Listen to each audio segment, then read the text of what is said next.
어, 왜 예수를 믿어야 하나 이런 제목으로 설교를 드립니다.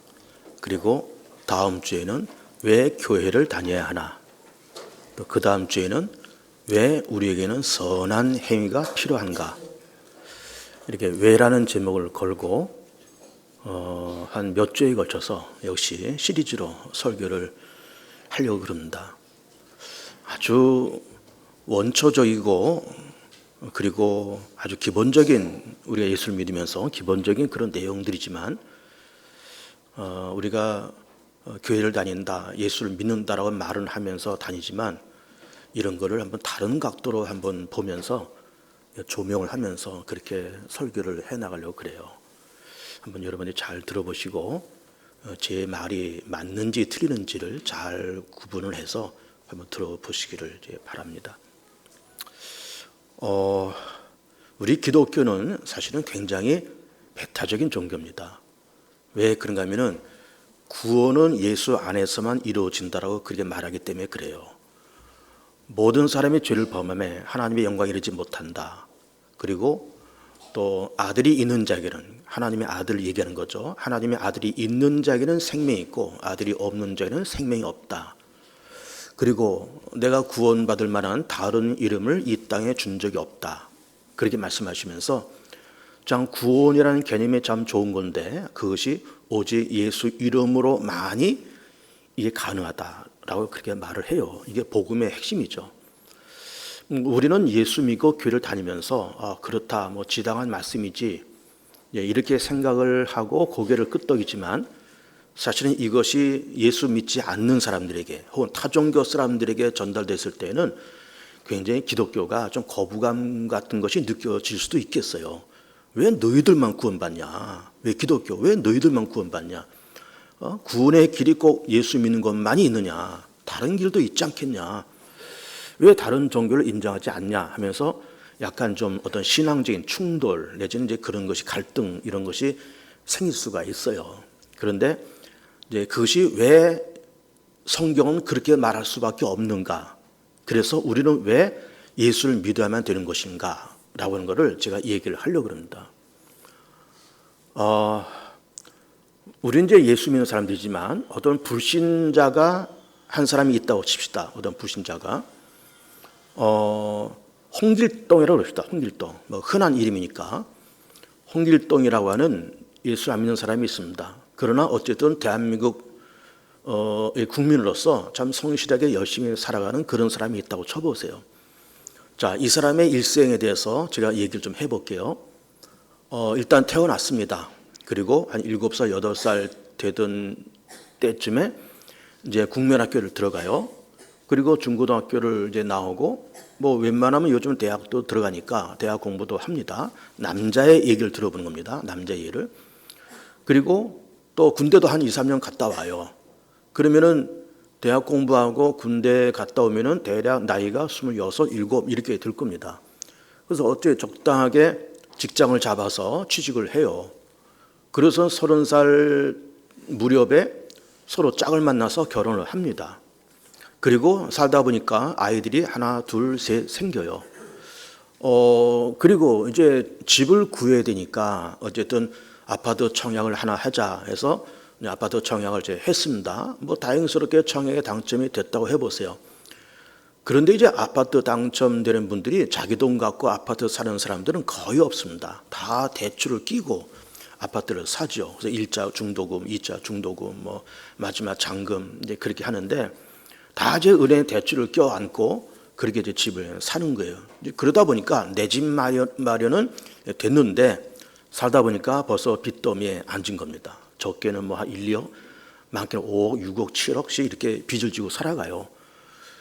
그러면서 어쨌든 열심히 직장 생활 합니다. 벌어서 먹고 살고 아이들 공부시키고 기르고 또 그렇게 은행 부채 있는 거 자꾸 갚아가면서 그러면서 살아가요. 열심히 살아갑니다. 살아가면서 어쨌든 문화생활도 좀 즐기자 하면서 문화생활도 조금씩 할 수가 있습니다. 어떤 취미생활도 하고 동호회 가입해서 무슨 자전거 동호회, 등산 동호회 이런 거 가입해서 적당하게 어떤 여가생활도 즐겨요. 그리고 집에서 가끔씩 이렇게 인터넷 게임에 빠져서 또 이렇게 재미있는 시간도 보내기도 합니다. 가끔씩 로또 복권도 한 장씩 사서 그러면서 이게 당첨이 되나 안 되나 또 그렇게 보는 시간도 즐겁고 그러면서 이게 1등 당첨되면 뭘 할까라는 어떤 재미있는 환상도 가져봅니다. 이거 우리 보통 시민들이 다 하고 있는 거예요, 지금. 뭐 특별한 사람이 얘기하는 것이 아닙니다. 다 그렇게 살고 있는 거예요. 그렇게 살면서 이제 40이 넘어가면 아이들이 벌써 이제 부쩍 크고 그렇습니다. 어쨌든 대한민국의 모든 대부분의 사람들은 99%의 사람들은 이렇게 다 열심히 살아가는 거예요. 그러면서 참 안 된 얘기지만 그렇게 열심히 살면서도 가끔씩은 좀 엉뚱한 일도 할 수가 있습니다. 뭐 그 엉뚱한 일이 뭐냐라고 하는 거는 여러분들의 상상에 맡기겠어요. 그러면서 30대, 40대가 지나가고 이제 그렇게 됩니다. 한 50대가 넘어가고 그러면은 아이들이 커서 또 이제 출가할 때가 되면 아이들도 다 출가시키고 그러다 보면 벌써 60이 훌쩍 넘고 그러면서 살아오면서 아파도 청약해서 1차 중도금, 2차 중도금 빚더미에 앉아서 빚을 갚느냐고 애를 썼는데 빚을 다 갚고 나면 아이들이 출가를 하는 거예요. 그도 결혼 비용 또 그거 적지 않은 결혼 비용 다 되고 나면은 남는 게 없는 겁니다. 그러다 보니까 벌써 60이 넘어가는 거예요. 그러면서 참 이렇게 넉넉하게 이게 노후 자금을 마련해서 그러면서 지금 장수 시대인데 보통 90은 보통 이제 살아가시는 그런 때가 됐으니까 보통 60 내지 60 중반 이렇게 은퇴를 해도 만 90 산다 그러면은 짧게는 20년, 길게는 30년을 노후 생활을 이제 살게 되는 겁니다. 그래서 노후 자금이 여유가 있다면 모르지만 대부분 그렇게 젊어서 아파트 그렇게 뭐 은행 부채 갚냐고 애를 썼죠. 아이들 장가 보내고 시집 보내냐고 다 썼죠. 그러다 보니까 남는 게 없으니까 참 노후 생활에 참 불안하고 쪼들리게 그런 노후 생활을 보낸 분들이 꽤 있어요. 이게 대부분 우리 대한민국 서민들이 살아가는 어떤 삶의 모습인 겁니다. 대한민국 국민의 그것이 신자이든 불신자든 대한민국 국민의 99%는 다 그렇게 살아가요. 다 열심히 그렇게 살아갑니다. 열심히 살아가는 대한민국의 국민들이에요. 99%가. 나머지 1%가 나쁜 짓 하고 별 이상한 짓 하고 다 그런 사람들이지 다 99%는 다 그렇게 살아갑니다. 그러면서 그렇게 살아오면서 뭐 크게 잘못한 것도 별로 없어요. 무슨 남에게 해코지 하는 것도 없고 도둑질 하거나 사기를 치거나 무슨 보이스피싱해서 남의 돈을 빼거나 그런 일을 한 것도 없습니다. 근데 그 소수의 1%의 사람들이 그런 일을 하지 보통 사람들은 그런 일을 하라 그래도 못해요. 양심이 꺼려서 못합니다. 그러니까는 우리 신자들이든 혹은 신자가 아니든지 간에 대한민국의 국민들은 99%가 다 그래 열심히 살아가는 그런 시민들인 겁니다. 다 그렇게 살아가요. 그런데 그렇게 살다가 덜커덕 죽었어요. 죽었습니다. 죽으면 끝일까요? 아니잖아요. 한 번 죽는 것은 정한 것이고 그 다음에 하나님의 심판에 떠랬고 어쨌든 천국에 들어가든지 지옥에 들어가든지 둘 중 하나는 들어가야 돼요.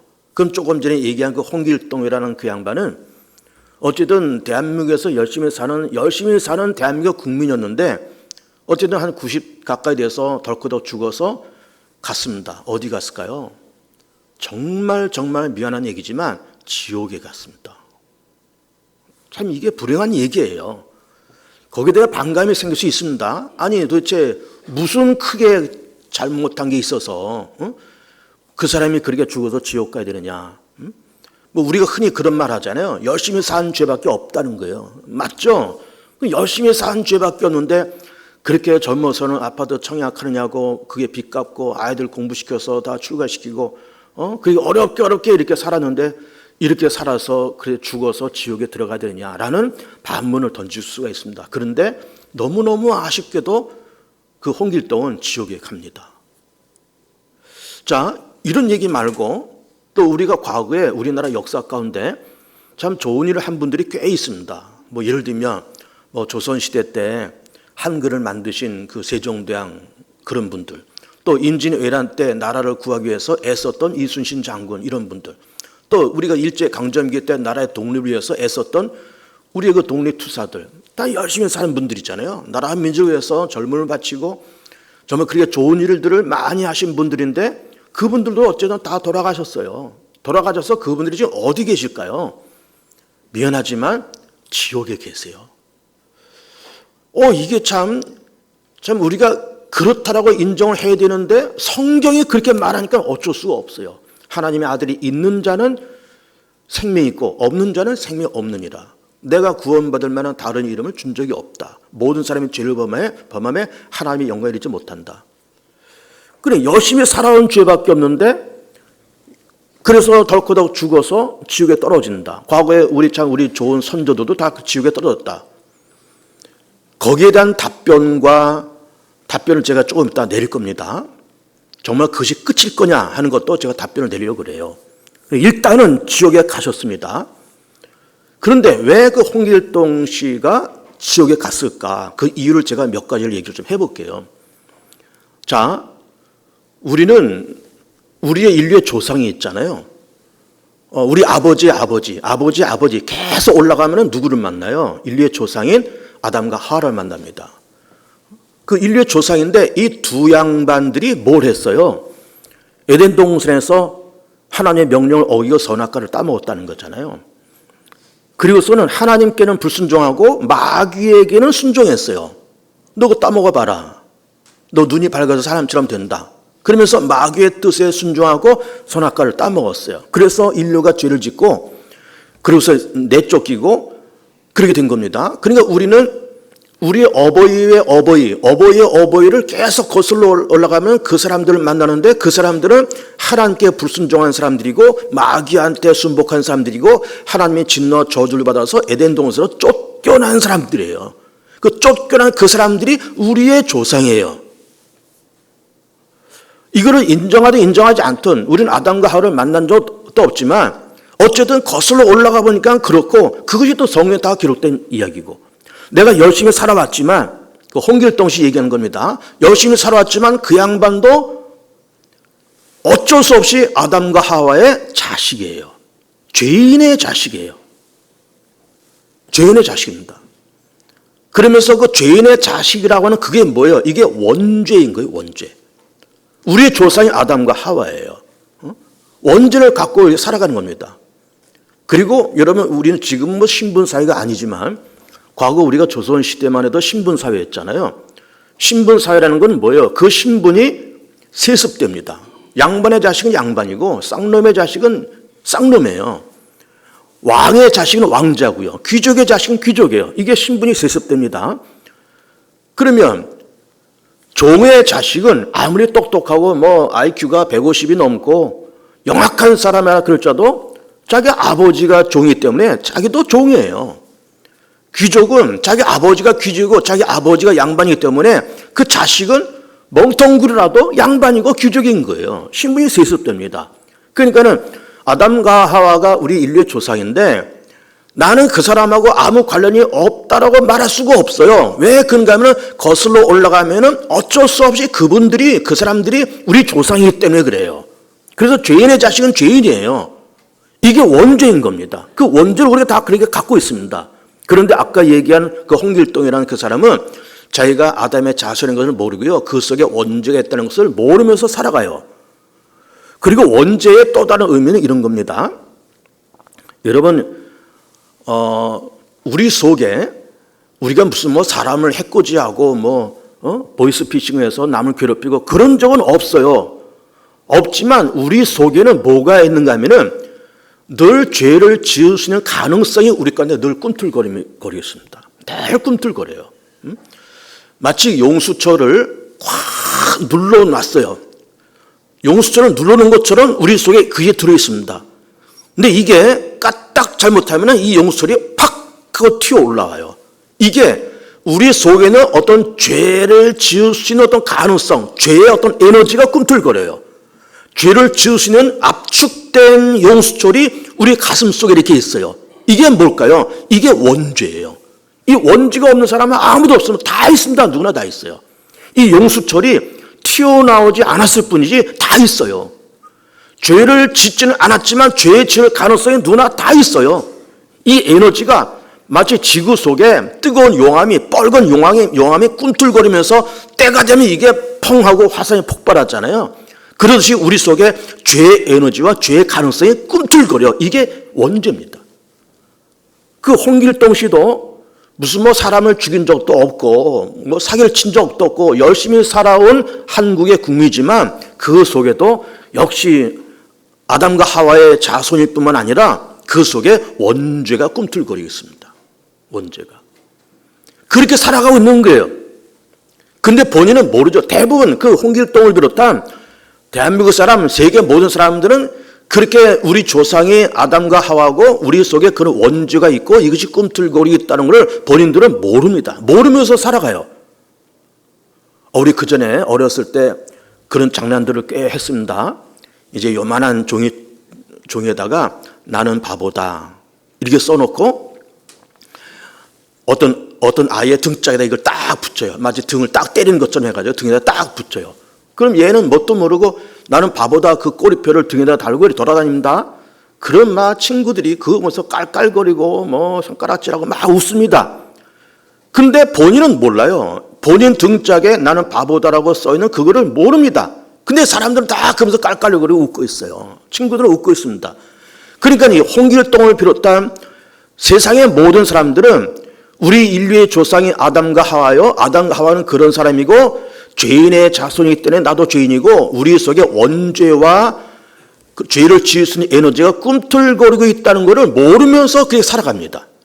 그래서 지옥 가는 거예요. 그래서 제 얘기를 잘 들어보세요. 그래서 지옥 가는 거예요. 그렇게 있고 또 본인은 그것이 있는 줄도 모르고 그래서 지옥 가는 거예요. 근데 더 중요한 것이 있습니다. 이제 뭔가 하면은 이제 에베소서에서 말씀하신 것처럼 허물과 죄로 죽었던 너희들, 또 로마서에서는 모든 사람의 죄를 범함에 하나님의 영광을 이루지 못한다 그랬잖아요. 그럼 모든 사람들 다 죄인이다. 아까 얘기한 홍길동을 비롯한 모든 사람 다 죄인이다. 내 죄라고 하는 말이 그렇게 은혜스러운 말이 아니에요. 뭐 성령 받아라, 복 받아라, 막 그러면 아멘 하면서 우리가 그렇게 화답하겠지만은 이 죄 얘기하면은 그렇게 즐겁지가 않습니다. 그런데 우리는 어쨌든 인정하든 인정하지 않든 우리는 늘 죄가 있어요. 근데 우리는 죄라고 그러면은 항상 뭘 생각하는가 하면은 내가 무슨 그렇게 큰 죄를 졌나. 아까 홍길동처럼 열심히 살아온 죄밖에 없어요, 진짜. 내가 무슨 남한테 해코지를 했나. 내가 무슨 사기를 쳤나. 그렇게 생각할 수 있습니다. 그런데 죄라고 하는 걸 제가 이렇게 해석을 해볼게요. 우리 이제 마태복음을 보면 예수님께서 이렇게 기도해라 하면서 주기도문을 가르쳐 주신 말씀이 있습니다. 주기도문. 그 주기도문의 중간쯤에 무슨 말인가 하면은 아버지여 우리에게 죄 지은 자를 내가 사하여 줌 같이 아버지여 나의 죄를 사하여 주옵소서. 이 주기도문 가운데 있는 거잖아요. 거기서 말하는 내게 죄 지은 자, 거기서 말하는 죄와 내 죄를 사해 달라고 하는 그 용서. 죄라는 말과 용서라는 말이 그 말씀 속에 있는데 그 죄와 용서의 원어의 뜻이 뭔가 하면은 원어의 뜻의 죄는 빚이라는 말이에요. 빚. 그리고 용서라는 말의 그 원어의 뜻이 뭔가 하면은 탕감받는다는 거예요. 그러니까 내게 빚지는 사람을 내가 탕감해 준 것과 같이 아버지여 나의 빚도 탕감해 주십시오. 그런 얘기입니다. 결국은. 그런데 그래서 성경에서는 죄를 빚으로 얘기하고 있어요. 그럼 왜 성경에서는 빚이라고 얘기할까? 제 얘기를 잘 들어보세요. 우리는요 어마어마한 죄를 갖고 있습니다. 이 말은 무슨 말인가 하면 우리는 어마어마한 빚을 갖고 있다. 그런 얘기예요. 어마어마한 빚을 갖고 있습니다. 근데 그 빚이 죄다. 이런 얘기를 하고 싶은 겁니다. 그럼 또 우리가 이렇게 얘기해요. 우리가 무슨 그렇게 빚을 졌냐. 내가 벌어서 내가 먹고 살고 내가 열심히 살아온 죄밖에 없다라고 말을 해요. 근데 무슨 빚을 졌냐 이렇게 얘기할 수 있습니다. 근데 빚이 얼마나 많은지 한번 제가 얘기해 볼게요. 우리가 세상에 태어날 때 어머니가 우리를 10달 동안 배 안에 이렇게 가둬 놓으셨다가 그리고 이게 해산하십니다. 그러니 10달 동안 우리를 갖고 있을 때도 어머니는 고생이고요. 뭐 입도 또 몇 달 해야 되고요. 또 이거 해산의 고통도 있고요. 그리고 태어나서 걔를 그래도 어엿한 사회인으로 만들기 위해서 짧으면 20년, 길면 30년 가까이 걔를 돌봐야 돼요. 먹이고 입히고 기도하고 눈물 흘리고 돈과 마음과 정성 다 쏟아부어요. 근데 우리는 그렇게 부모로부터 엄청난 빚을 졌는데 우리는 그 빚을 부모한테 갚은 적이 있나요? 대부분 다 먹고 튑니다. 대부분 먹고 튀어요. 뭐 저도 마찬가지. 다 먹고 튀고, 그리고 부모로부터 빚을 졌다는 생각도 없어요. 갚는 건 고사하고 내가 부모로부터 엄청난 빚이 있다는 것도 깨닫지 못하는 사람들 많아요. 태반입니다. 아까 홍길동도 마찬가지예요. 다 그렇게 살아갑니다. 그리고 또 빚이란 거 생각해 보면 어제 이제 우리 분일 전도단에 전도하다가 어느 분이 집안에 좋은 일이 있다고 그러면서 자기가 밥을 사겠대요. 그래서 분일 전도단하고 요 앞에 어디 가서 밥을 먹었어요. 갈비탕을 먹었습니다. 갈비탕이 뭐 그 집에서 10,000원인가 뭐 11,000원인가 뭐 그래요. 일단 10,000원으로 칩시다. 10,000원. 그럼 10,000원짜리 갈비탕을 먹었는데 나는 이 갈비탕이 10,000원이라고 하는 가치가 있다고 생각해서 10,000원을 줬고, 또 그 집 주인도 이거는 10,000원을 받아야 돼. 그래야 이게 내가 손해보지 않고 장사할 수 있어. 그래서 어쨌든 우리는 10,000원을 주고 갈비탕을 먹고 나왔습니다. 그 가게를 향해서 그 갈비탕 한 그릇에 대해서 빚졌다는 생각을 가진 사람은 아무도 없어요. 10,000원 주고 먹은 거예요. 내 돈 주고 내가 먹은 거예요. 근데요, 갈비탕 한 그릇에도 엄청난 빚이 있습니다. 그 속에. 생각해 볼까요? 갈비탕에 소고기가 들어가요. 정말 소갈비가 들어가요. 그러면은 시골에서 뭐 수입소가 됐다는 외국에서 그 소를 기르기 위해서 그 농부들과 이 축산업 하는 분들이 열심히 그 소 배설물 냄새를 맡아가면서 그 소를 길러요. 또 다 그래서 딱 한우 시장에 팔고, 또 수입업자들은 외국에는 소 수입해서 이걸 다 분리해서 도매시장 거쳐서 다 소매상으로 넘기고, 그런데 이 소매상 이 식당에서는 그거 이제 고기 받아다가 이거 썰어서 국을 끓이고 뭐 김치 담궈서 내놓고, 그러면서 그 갈비탕 한 그릇에도 많은 사람의 수고와 땀과 눈물이 들어있어요. 우리는 10,000원짜리 하나 덜렁 주고 이렇게 오고 이거 먹지만은 무지무지한 사람들의 수고와 땀이 그 속에 들어있습니다. 그러니까는 우리는 갈비탕 한 그릇을 먹으면서 엄청난 사람에게 빚을 지고 있는 거예요. 여러분, 우리가 대부분 이제 지하철을 이제 보통 이용하잖아요. 이제 카드로 이제 들어가기 때문에 이 지하철 요금이 얼마인지를 우리가 잘 생각을 안 해요. 근데 지하철 기본 요금이 뭐 1,200원인가 1,300원인가 그럴 거예요. 그렇죠? 1,200원을 그려봅시다. 그러면은 우리는 예를 들어서 이렇게 가는데 뭐 이렇게 카드 내고 나오면서 카드로 이렇게 하면서 1,200원 내가 냈다. 어디서부터 어디까지? 나는 뭐 1,200원이면 합당하고 생각해서 1,200원 냈고, 뭐 서울 지하철 공사도 이 정도는 1,200원 받아야 돼서 그냥 받는 거예요. 우리 1,200원 내고 아무 생각 없습니다. 그런데 이 짧은 구간을 우리가 1,200원 내고 오면서도 우리가 많은 사람들에게 신세와 빚을 지고 있어요. 그럼 지하철에 가려면 뭐가 필요해요? 전기가 필요해요. 그러면 화력발전소, 뭐 수력발전소, 뭐 원자력발전소에서 많은 인부들이 그 위험한 곳, 여러분 발전소가 얼마나 위험한 곳이에요. 거기서 땀 흘리면서 일하죠. 그 전기를 또 한전이 받아서 다 이거 공급해 주지요. 지하철 공사에서 수많은 직원들이 다 지하철을 안전하게 운행해 가려고 다 이거 조정해 가죠. 역마다 또 이렇게 그 역무원들이 다 나와서 이렇게 하면서 다 수고해서 다 이렇게 가죠. 그럼 우리는 1,200원 내고 이게 왔다 갔다 하지만은 그 짧은 그 순간에도 많은 사람들이 빚을 지고 있는 겁니다. 엄청난 빚을 지고 있는 거예요. 여러분, 우리 개봉중앙교회가 1971년도에 시작이 되어서 이 건물이 언제 완공됐는가 하면 1982년도에 완공됐습니다. 거의 한 40여 년 전에 완공됐습니다. 이 건물을 지을 때 뭐 계셨던 분도 여기 앉아 계실 수도 있어요. 그럼 예를 들어서 40여 년 전에 이 건물이 지어질 때 뭐 어떤 분들은 막 집도 팔고 논도 팔고 건축원금 뭐 100만 원씩 200만 원씩만 내고 그랬을 겁니다. 여러분, 40년 전에 100만 원이면 이게 굉장한 돈이에요. 그런 돈을 우리의 선배들이 다 이렇게 헌금하시고, 그리고 그 당시에 목사님이 수고하셔서 이 건물이 다 완공됐습니다. 그리고 그때 수고했던 분들은 대부분 돌아가셨거나 지금은 다 은퇴하셔서 뭐 요양원에 들어가 계시거나 다 그래요. 다 그렇습니다. 근데 우리는 건물 다 완공되고 나서 싹 하고 왔어요. 건물 다 완공되고 나서 싹 왔어요. 우리 편안하게 이 공간 안에서 예배를 드리겠습니다. 우리가 건축원금 10,000원 낸 적 있어요? 우리가 벽돌 한 장 올린 적이 있습니까? 없어요. 우리는 아무것도 한 게 없습니다. 다 지은 다음에 싹 왔을 뿐이지. 그러니까 우리는 여기서 예배를 드리는 이 순간에도 이 건물이 완공될 때, 이 건물 지을 때 수고하셨던 그 당시 목사님, 그 당시 우리의 믿음의 선배들의 그들에게 엄청난 빚을 지고 있는 거예요. 우리는 지금. 동의합니까? 동의 안 합니까? 엄청난 빚을 지고 있는 거예요, 여러분. 어마어마한 빚을 지고 있습니다. 아, 그것뿐만입니까? 더 나가서 하나님께 어마어마한 빚을 지고 있는 거예요. 하나님 앞에. 여러분, 우리가 예를 들어서 그 홍길동 씨 일을 들어봅시다. 홍길동 씨가 어떤 직장에서 일해서 한 달에 월급을 500만 원 받는다고 쳐보세요. 그러면 이제 이렇게 생각할 겁니다. 홍길동은 나는 이 회사에서 내가 한 달 동안 내 품을 팔아서 500만 원 돈을 나는 받아. 난 정당한 거야. 이렇게 생각하는 겁니다. 사장도 그 홍길동을 쓰면서 이 사람 내가 쓰면서 500만 원, 이 사람은 500만 원 이상 줄 이유도 없고 그 이하 줄 것도 없고 500만 원 좀 딱 좋아. 이렇게 해서 주는 거예요. 그런데 이 홍길동 씨가 그걸 다니면서 그러면서 그 회사와 그 사장에게 굉장히 빚졌다고 하는 것을 모르면서 살아왔을 거예요. 이렇게 어려운 시대에 그래도 이런 회사가 있어서 나를 채용해 줬어. 이렇게 어려운 때 내가 그래도 이렇게 일했는데 이렇게 500만 원씩이나 이렇게 월급을 주셨어. 그러면서 그 회사가 고맙고 그 회사의 오너가 고맙고 빚진 겁니다. 사실은 500만 원의 월급 받긴 받았지만 그 회사에 굉장히 빚진 거, 오너는 굉장히 빚진 겁니다.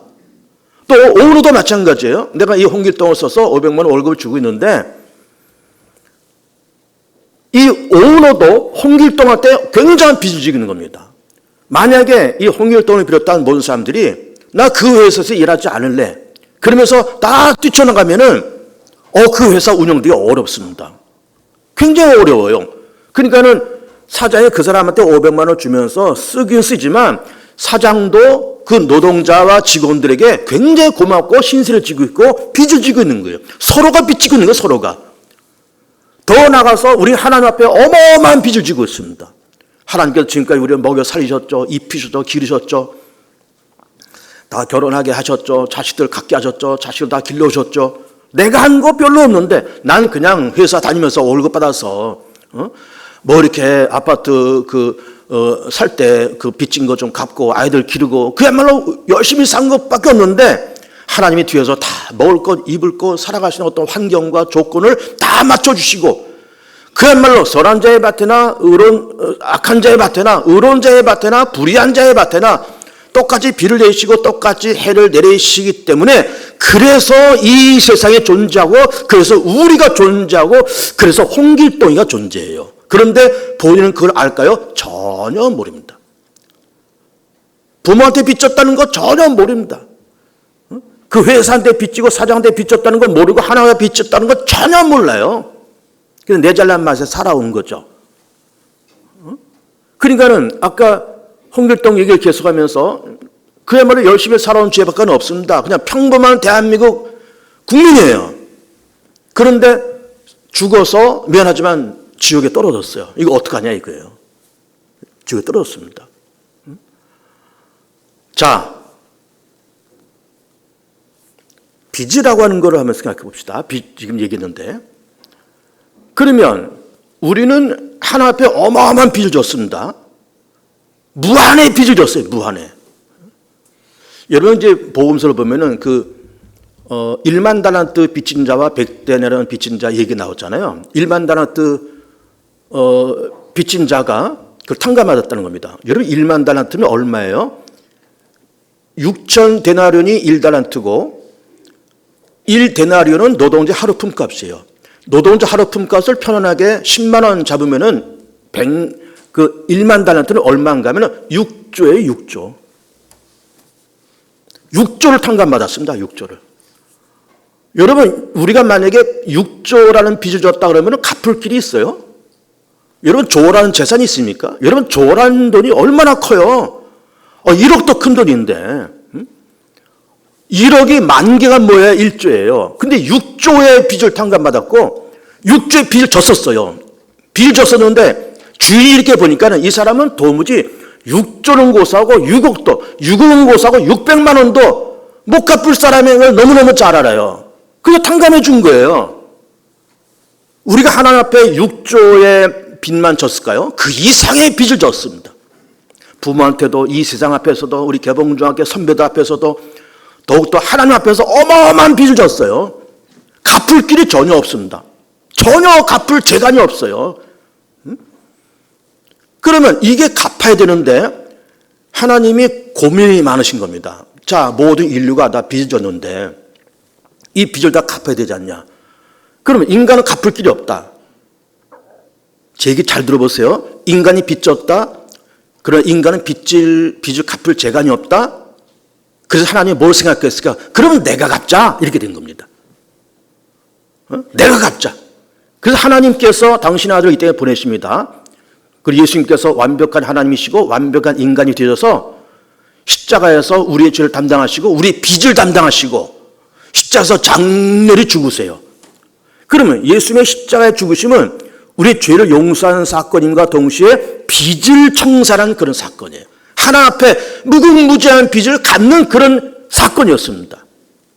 그러면서 하나님은 성부하는 우리를 위해서 뭐라고 말씀하신가 하면 내가 내 아들 예수 그리스도를 이 땅에 보내고 너 대신 십자가에 죽게 하고 너 대신 빚을 갚게 했으니 너는 그 내 아들 예수 그리스도를 믿고 그야말로 죄산 받고 그 빚 탕감 받고 내 앞으로 와라.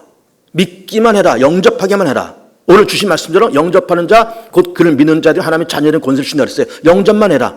이 말씀을 하신 겁니다. 그리고 예수님의 십자가 사건은 하나님이 인간의 빚을 하나님이 대신 갚으신 사건이에요. 그리고 우리로 하여금 믿어라, 받아들여라, 인정해라. 그 예수 그리스도를 믿어라. 그래서는 내게로 와라. 이런 말씀을 하시고 있는 겁니다.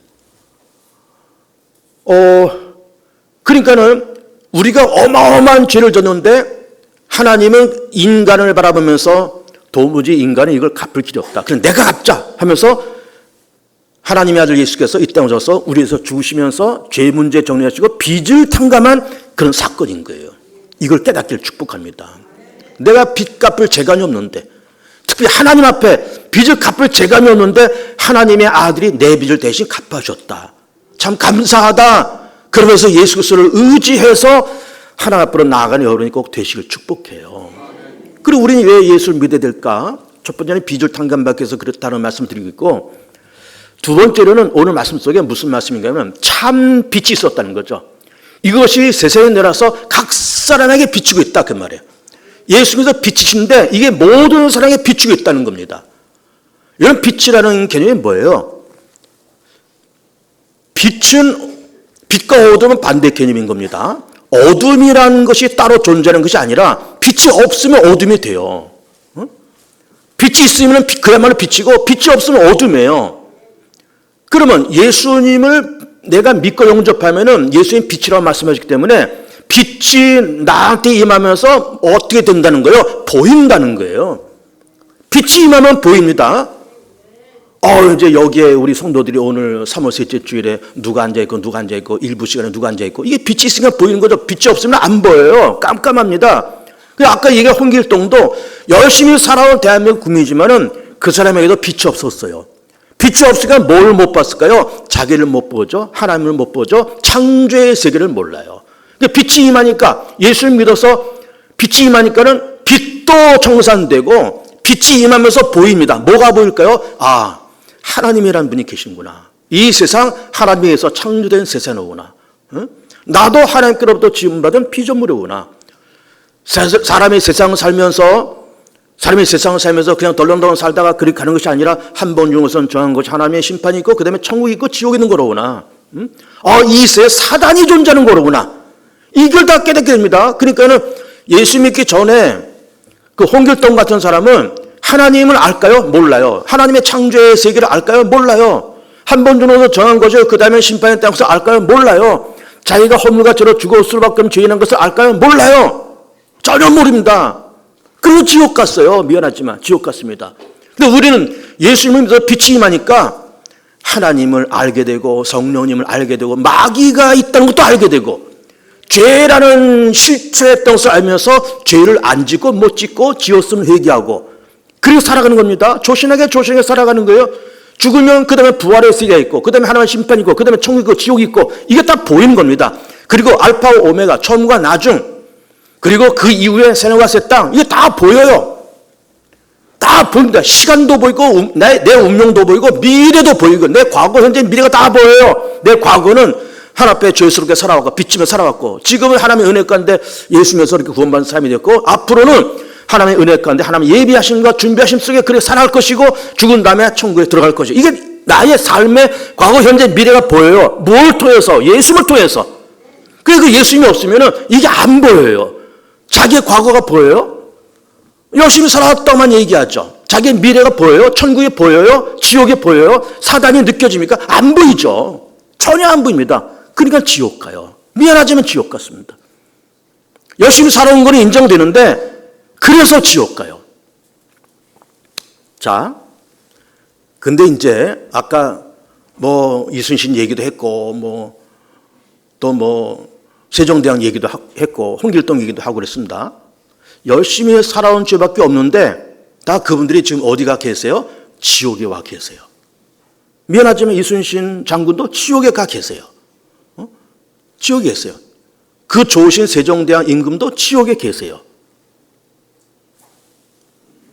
그런데 이게 지옥이라고 하는 거를 성경에서 말씀하니까 인정할 수밖에 없지만 하나님은 어떤 분이에요? 하나님은 사랑의 하나님이시고 자비와 긍휼과 사랑과 용서가 한이 없는 하나님이세요. 거룩하게 한이 없는 사랑의 하나님. 사랑과 긍휼과 자비가 무궁하신 그 하나님인데 그렇게 열심히 살아온 죄밖에 없다고 하는 그런 이순신 장군, 세종대왕, 또 아까 얘기한 홍길동 이런 분들은 다 지옥에 있는 거예요. 하나님은 자비로운 분인데 지옥에서 그런 사람들이 살고 있는 거예요. 그러니까 하나님의 자비와 지옥의 모습이 어떻게 보면 이게 어울리지가 않아요. 참 어울리지가 않습니다. 그래서 제가 이런 가설을 한번 얘기해 볼게요. 박정호 목사가 강단에서 그렇게 얘기했어. 그렇게 생각하지 마시고 제가 가능성 있는 가설을 얘기해 볼게요. 이건 일단 가설입니다. 성경에 베드로 전서 말씀 보면은 이런 말씀이 있습니다. 예수님께서 옥에 있는 영들에게 복음을 전하셨다는 말씀이 나와요. 베드로 전서인가 후서인가 거기 살짝 나옵니다. 옥에 있는 영혼들에게 복음을 전했다. 그 말이 뭐예요? 예수님께서 지옥에 있는 영혼들에게 복음을 전했다는 말씀이잖아요. 그 말씀을 근거로 해서 가능성 있는 가설을 제가 하나 얘기해 볼게요. 자, 하나님의 거룩하고 사랑스러운 그 속성과 지옥은 어울리지가 않으려 했습니다.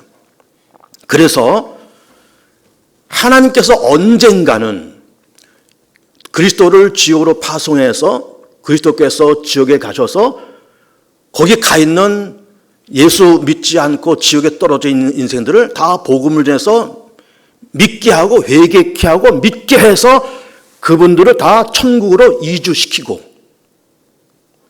가설입니다. 일단은 가능성 있는 가설 얘기예요. 성경적인 근거도 살짝 있다 그랬습니다. 다 이주시키고 지옥에는 마귀, 사탄, 귀신 이런 잡된 것들 다 집어넣고 그 불꽃에 다 집어넣고 딱 걸어 잠그고 그리고 모든 사람들은 천국으로 다 이주해서 행복하게 그 세상에서 살아가는 그런 세상. 가능성 있는 가설을 얘기하는 겁니다. 성경적인 근거도 살짝 있다 그랬습니다. 가설이라고 해서 아멘을 안 하시네. 그런 가능성 있는 가설을 얘기하는 겁니다. 근데요, 이 가설이요, 상당히 많은 신학자들이 동의하고 있습니다. 사실은 저도 동의하고 있어요. 솔직하게 말하면. 저도 동의합니다. 하나님의 사랑의 속성과 지옥이 어울리질 않아요. 그냥 예수 안 믿었다고, 그리 열심히 살아온 죄밖에 없는 그 사람들을 다 지옥에 보내고, 거기서 영원토록 고생해야 되냐, 이 말이에요. 언젠가는 그리스도가 파송돼서 복음 전하고 이 사람들 싹 이주시키고, 지옥에는 사단, 마귀, 귀신이 잡된 것들 다 집어넣어서 영원히 불꽃에서 멸망당하게 만들고, 딱 걸어 잠그고, 무적행에 확 처박아 버리고, 그리고 우린 천국에 가서 영원토록 행복하게 살고. 할렐루야. 자, 10에서 9장 27절 말씀을 결론으로 냅니다. 한 번 주는 것은 정한 것이 그 이후에는 하나님의 심판이 있다 그랬습니다. 한 번 주는 것은 정한 거예요. 이건 다 누구나 다 마찬가지 다 갈 겁니다. 하나님 앞으로 가는데 그 다음에 뭐가 있다는 겁니까? 심판이 있다는 거예요. 하나님의 심판. 그리고 하나님의 심판을 이렇게 생각하세요. 심판한 말보다 더 정확하게 더 현실감 있게 우리 가운데 오는 거는 결산이에요, 결산. 한 번 주는 것은 좋은 것이 그 다음에는 하나님의 결산이 있다는 거예요. 내 삶의 결산. 선한 사람은 선한 대로, 의로운 자는 의로운 대로, 악한 놈들은 악한 놈들대로 다 결산이 있다는 거예요. 그래서 성경에서 악한 자가 형통한 것을 불평하지 말라는 거예요. 그 부러워하지도 말라는 거예요. 왜 그럴까요? 그 이유가 뭘까요? 결산이 있으니까. 그들은 죽어서 하나님의 심판대 앞에 가서 결산이 있어요. 그냥 속기 배임을 당하면서 그냥 지옥으로 나락으로 떨어지는 거예요. 그런 결산이 있다는 겁니다. 그러니까는 우리가 악한 자가 형통하는 것도 부러워할 필요도 없고 불평할 것도 없고요. 다 하나님이 다 결산할 겁니다. 하나님께서 다 판단하실 겁니다. 억울하고 답답한 일을 여러분 만났어요? 다 결산될 날이 있을 거예요. 다 갚아질 날이 있을 겁니다. 옳은 사람과 왼손 모르게 했던 우리의 열심과 정성 있잖아요. 하나님은 다 갚아주실 거예요. 넘치도록 갚아줄 겁니다. 또 심지어 오른손과 왼손이 모르게끔 죄 지은 것도 하나님은 다 결산이 있을 겁니다. 그러니까는 우리가 조신하게 세상을 살아가야 되고요. 불평, 원망할 것 아무것도 없습니다. 왜? 결산의 때가 있기 때문에 그래요. 결산의 때가. 그래서 오늘 왜 예수를 믿어야 되는가? 예수를 믿어야 빛이 임하고, 예수를 믿어야 빚이 탕감되고, 예수를 믿어야 그런 형벌의 심판이 아닌 천국의 심판, 은혜의 심판, 축복의 심판, 생명의 심판을 받으면서 천국 들어가고, 예수님을 믿어야, 믿는 자나 아니 믿는 자나 예수를 믿어야 그 나라로 이주해서 그 나라에서 영원히 살 수가 있어요. 그 나라에서. 그래서 예수님을 믿어야 됩니다. 또 예수님이 필요해요. 누구나 다 예수님이 필요합니다. 그래서 예수님을 잘 믿으시고 행복한 여러분의 귀한 삶이 되셨으면